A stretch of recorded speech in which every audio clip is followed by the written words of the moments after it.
కూడా వచ్చేస్తాం సార్. రండి. కెమెరాలు అనేది తెచ్చండి. లేదు పర్లేదు, కనపడుతుంది. మురళి గారు చెప్పండి. ఐటీ రేటు బ్యాక్డ్రాప్లో ఇండస్ట్రీలో ఐటీ రేట్ బ్యాక్ డ్రాప్ సినిమానా? కాదు సార్, ఐటీ రేట్ల బ్యాక్డ్రాప్లో కొంతమంది నిర్మాతలతో మాట్లాడుతుంటే పెద్ద నిర్మాతలు ఒక సీరియస్ పాయింట్ చెప్పారు. హీరోలు కనుక మొత్తం వైట్ తీసుకుంటే ఏ నిర్మాత బ్లాక్ చేయాల్సిన అవసరం లేదు అనే స్టేట్మెంట్ చాలా పెద్ద నిర్మాతల నుంచి వచ్చింది నా దగ్గరికి. హీరోలు బ్లాక్ తీసుకోకపోతే మేము ఇంకెవరికి బ్లాక్ ఇవ్వాల్సిన పని లేదు. ఇండస్ట్రీలో ఒక టెక్నీషియన్ కానీ ఒక వర్క్ కానీ దేనికి కానీ ఇవ్వాల్సిన పని లేదు. ఓన్లీ ఫర్ హీరోల కోసమే మేము బ్లాక్ ఇవ్వాల్సి వస్తుంది. ఆ బ్లాక్ ఇచ్చిన దానికి కూడా మేము బ్లాక్లో ఇంట్రెస్ట్ కట్టాల్సి వస్తుందని ఒక పెద్ద 2-3 నిర్మాతలు కనిపిస్తుంది. సో దీని మీ ఒపీనియన్ ఏంటి? నేను మిగతా ఒపీనియన్ నాకు తెలియదు కదా, నేను ఫుల్ వైట్ అయిపోయింది. వెంకటేష్ బాబు వైట్లో వైట్ తీసుకునేది ఇంతే, నేను ఎక్కువ లేదు. ఇన్ఫ్యాక్ట్ ఎక్కువ తీసుకునేది white.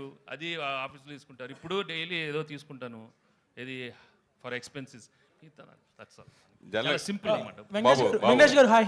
Here. Sir, here. Hi, sir. So this is Prakyat from Gulday.com. So మీరు ఇన్ని ఇయర్స్ కెరీర్లో చూడని హిట్స్ లేవు అండ్ ఆబ్వియస్లీ ఫ్యాన్స్కి చాలా హై ఇచ్చారు.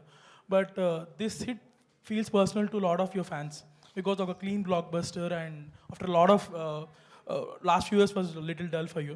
So what was the response for your fans? I'm really అట్లా వెరీ హ్యాపీ. ఎందుకంటే పాపం నాకన్నా నేను ఐ థింక్ డిఫరెంట్లీ, but I'm really happy my fans after so long they got a very big hit. వాళ్ళకి కూడా you know they can really go around telling it's double triple black busters.